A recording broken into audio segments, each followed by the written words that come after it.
emitting the long-range and dangerous gamma rays. The Mancow. A multiplying chain reaction builds up until... 97.9 The Loop. He is one of my favorite voices of all time. Some of my favorite songs. He sang my favorite lyric in history. Don't surround yourself with yourself. What a voice. Ladies and gentlemen, you ever heard of the band Yes? Thank you. Yes, shut up. Jon Anderson, live, next right here on The Loop.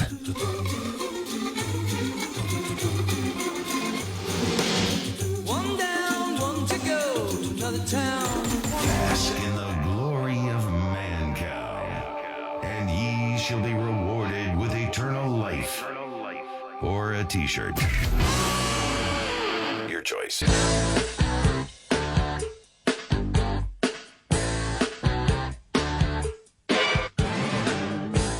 Man, I love this. Love this guy. I really do. I'm crazy about him. Jon, how are you? You're so funny, you guys. Your voice cuts through to me, man. It speaks to my soul. You got into that whole rap about my voice, and then you play a track with Trevor Rabin singing. How could you? No. Oh, wait a minute. That's Trevor. I don't need to talk to you then. Okay, then keep me calling. No, come on. I'm a Jon Anderson fan. I like your stuff with Vangelis and all the other different stuff. And I probably didn't say the name right, did I? Is it Vangelis? Vangelis? Vangelis to you, Vangelis to the rest of America. However you want to say it. And you got you're playing with Ponty now, aren't you? Jean-Luc Ponty. He was Zappa's guy, wasn't he? He is one of the most beautiful guys and the most amazing violin player I've ever heard, and I'm very excited to work with him. Jon, I've been very confused watching you over the years. Not sexually, but are you a Native American? Do you follow some kind of Native American religion? What is the interest in Native Americans for you? I'm totally into all religions because all rivers meet the same ocean. That's all there is to it. And because I came to live in America and became an American citizen, I wanted to know the history of America, and it goes back 15,000 years, and I'm very, very interested in why we do not connect with our brothers in America. The Native American culture is amazing. It will teach us so much, but we're very busy doing other stuff. How much? Oh, No, I got it. How much of these Yes lyrics that are so spiritual and wonderful, is that all you? Is that all Jon Anderson? Yes, that's me after I've had a smoke of that wonderful marijuana. Do you still get high? I'm as high as a kite. You're as high as a kite? I love that. Nice. I was at a Who concert a few months ago, and Roger Daltrey came out and bitched at the crowd, which I couldn't believe at a Who concert. Then we had on Ian Anderson, and he said, "Yeah, no, really, we would appreciate if you didn't smoke marijuana." And I thought, wow, Jethro Tull and the Who in 2015 telling people not to smoke weed. It just seems like a sign of the apocalypse or something, Jon. No, it's illogical. And of course, if you remember, the Native Americans used to smoke the pipe of peace, and I wonder what they put in that pipe. No, they put weed in there. I want to tell you, I have just found that your music sounds better when I'm high. Me too. The album covers everything. All this music is about smoking weed. Yep. Did you write the lyric, "Don't surround yourself with yourself"? I certainly did. It's the greatest song lyric in all of human history. I don't believe you, but I'll believe you now. No, Al, you've heard me say it for I've heard you say it 20 years. For 20 years. Yeah. 20 years. Don't surround yourself with yourself. Jon Anderson, one of the great voices in rock history, joins us now live. We're going to play some new music for you. We're going to tell you about a show. Sean, you're my buddy, and you're buddies with Jon here, and you're going to be up on stage with him at some point. When is the concert? November 3rd here in Chicago, actually in St. Charles at the Arcada Theater. And they're doing one in, that's great, at the Milwaukee Arcada. at the 4th, yeah. Great. And then in Milwaukee. And we're going to give away VIP passes. What does a VIP pass mean? Does it mean you get to give a back rub to Jon Anderson, or he will give you a back rub? Or... What? Meet and greet. Meet and greet? Oh, you get to meet Jon Anderson? Yeah. Oh, Wow, cool. that'd be cool. Cool. Nice. And I can meet them as well. Yes.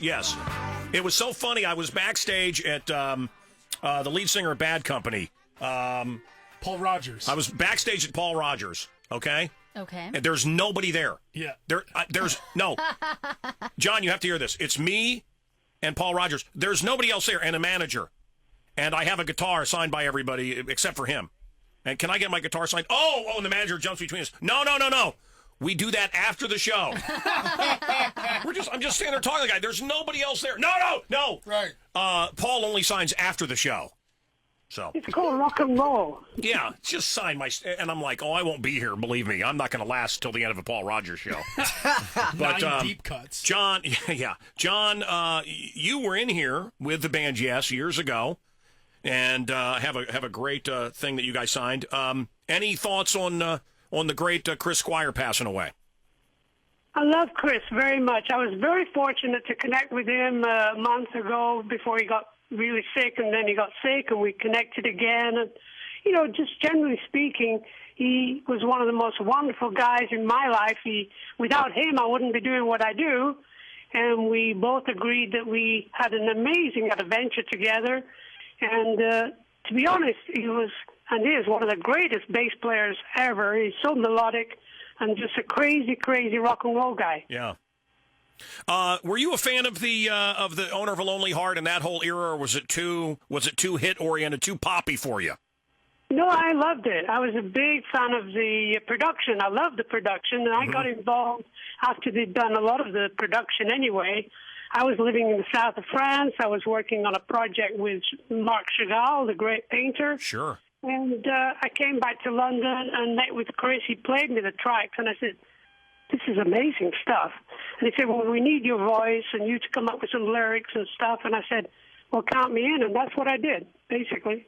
It can happen. I love the message, and I was a young guy when I first heard that, and it really became an anthem for me. And you know what? As a man thinketh, and it did happen for me. My dreams did come true, and that was one of the songs that was part of my soundtrack. It can happen.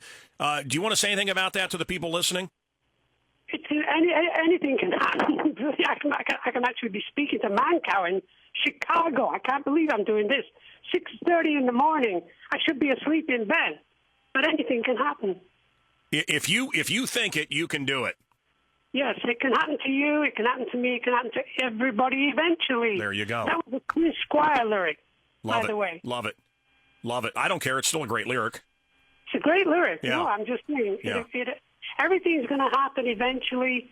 And my favorite mantra at the moment is, it'll happen when it happens. Yeah.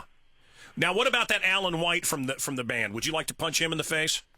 I love Alan. He's my bro. All right. He's my best man at my wedding. All right. Did you like the band Asia, a spin-off band of Yes? Did you like Asia?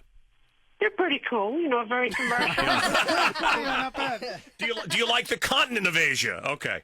Yeah, I love Asia. I've been there many times. I love it. John, do you feel when you're up on stage and you guys have sung in front of 100,000 people, when you're up on stage and you feel that love coming from the audience, is it tangible? Can you actually feel waves of love coming from a crowd when all of that is directed at you as a lead singer? What's the feeling? There's sort of oneness energy going on that's very, very spiritual for me.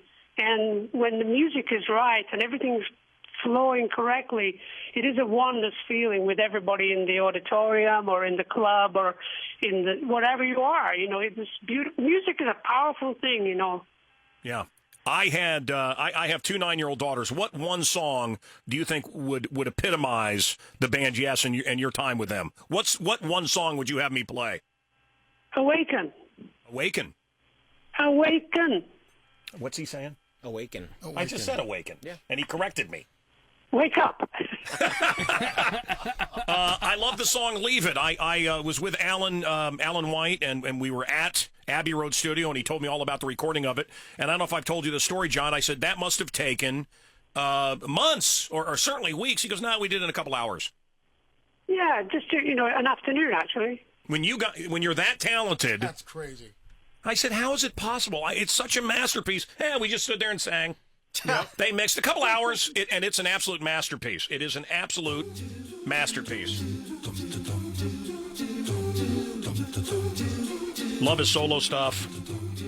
I love the voice. Joining us live right now, the legend Jon Anderson, one of the greats of rock history. Of course, the band Yes. One down, one to go to another town. VIP passes coming up for you. You're going to meet him. You're going to hang out with him. He's going to give you a back rub, maybe. I don't know what happens with Jon Anderson backstage. It's happening in St. Charles at the Arcada Theater. Nice. Hang on. Yes.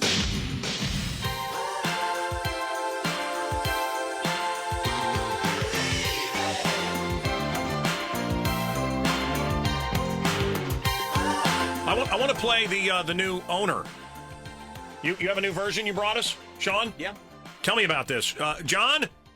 Yes, that's me. This guy claims to be your good friend. Is he really your friend? This guy, Sean? Mr. Sean McKee is one of the greatest guys in the world. Okay. Well, I thought I was.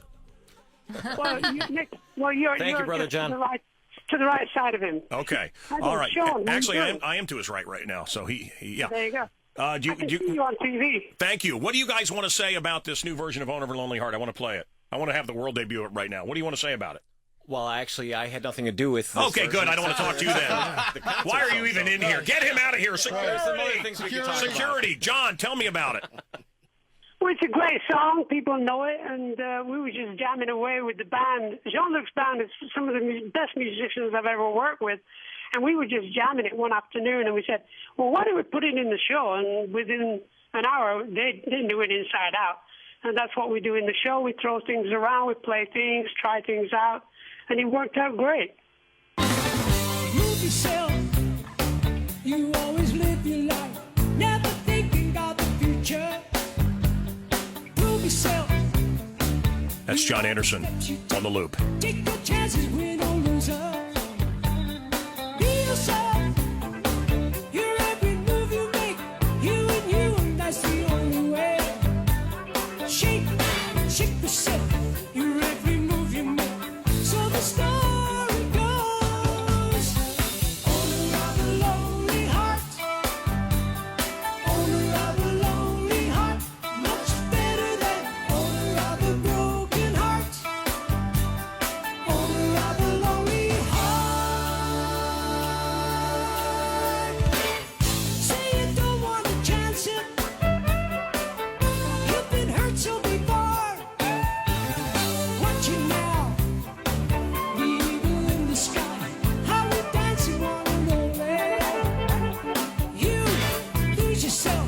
No nothing be to say. There's no real reason to be lonely. Be yourself. Think you'll be with a chance. You've got to want to succeed. Hey. Owner of a lonely heart. Owner of a lonely heart. Much better than owner of a broken heart. Owner of a lonely heart.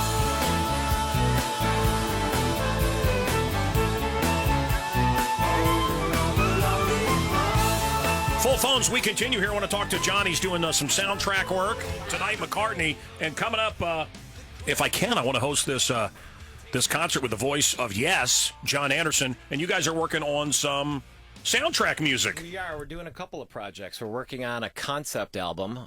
Sean McKee is here. Which the concept is basically a story about a wizard and his apprentice searching for true magic, whether that's life, love, the universe, whatever, over Earth. Sounds like a good Jon Anderson album to me. Space, yeah, and it's all epic length songs. Hey, not bad. Besides that, we're also doing. We're talking with the studio right now. We're at the contract stage, and he's done some other movies, hasn't he? No, I mean the songs have been featured in movies, but not a specific soundtrack. Hey, but fella, we're going to be doing. You doing anything for lunch after this interview? Eating. Yeah, maybe we could get together a little quick lunch. Okay. Have a little cantaloupe here, cut in half, scoop out the middle, put a little cottage cheese, salt, pepper. Talk about the Wizards and Jon Anderson music. Not a bad little soundtrack. We maybe play some Dungeons and Dragons. Yeah, little Dungeons and Dragons, and maybe I also have a canteen of soup. And do you have enough hit points? Yeah, I have a lot of hit points, and I'm a big fan of the game. Jim, hello, welcome to the program. Mancow, love your show. Hey, brother. Hey, what a great interview you gave with Jon Anderson. Yeah, that was awesome. Thank you. Great questions, and I heard you say that possibly you were giving away chances to meet and greet him. Yes. What's Yes. Here. Oh, are you a big Jon Anderson fan? Absolutely. Me too. I'm going to Love be there. I think I'm hosting that night at the Arcada. Okay, here's a question for you, okay? Okay. The album that had...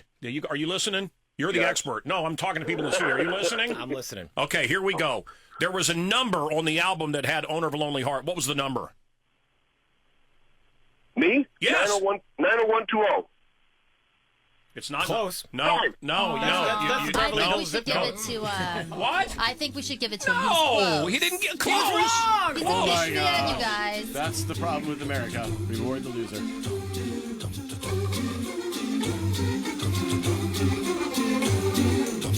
Dude, you were one number away, and that's going to have to curse you for the rest of your life.